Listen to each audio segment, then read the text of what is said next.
Полностью Кыргызстанга тарасынчы, пожалуйста, вот биз суранабыз. До конца көрүп койгулачы, эринбегилечи, которбогулачы видеонучу.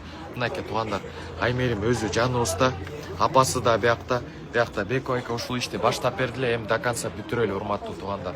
Бул баарыбыз кичинекей кадам таштасакчы, бүтөт, Кудай буйрусачы. Азыр канча чогулду? Азыр иншалла да чолду отчеттор берилип атат. Дагы аз калбады. Да нормально калды. Туугандар, келгиле. Бияка волонтерлор керек. Бизге жазып атса мынакей тытып элечи, кайка барам. Жардам авто деп эле. Түгүскө жазсаңар, урматтуу молодежь. Чем компьютер кез ойнап атсаңар, анча PlayStation ойнап атсаңар, футболго кетип атсаңар, 2 саат, 3 саатка мынакей Аймердин апасы ушул жерде кучак ачып тосуп алат сиздерди.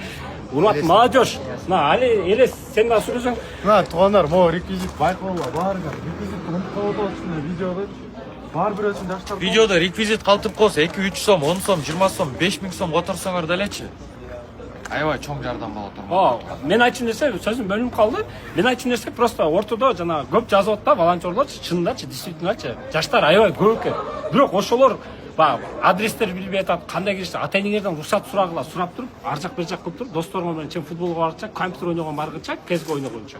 Бияка келип 3 саат, 4 саат бияктан мынакей канча кызматчылар жүрөт. Кызмат кылып берсеңер, аябай жакшы болот да. Бир 2 күн, 3 күн бир добивать этип алыш менен болду, бүттү.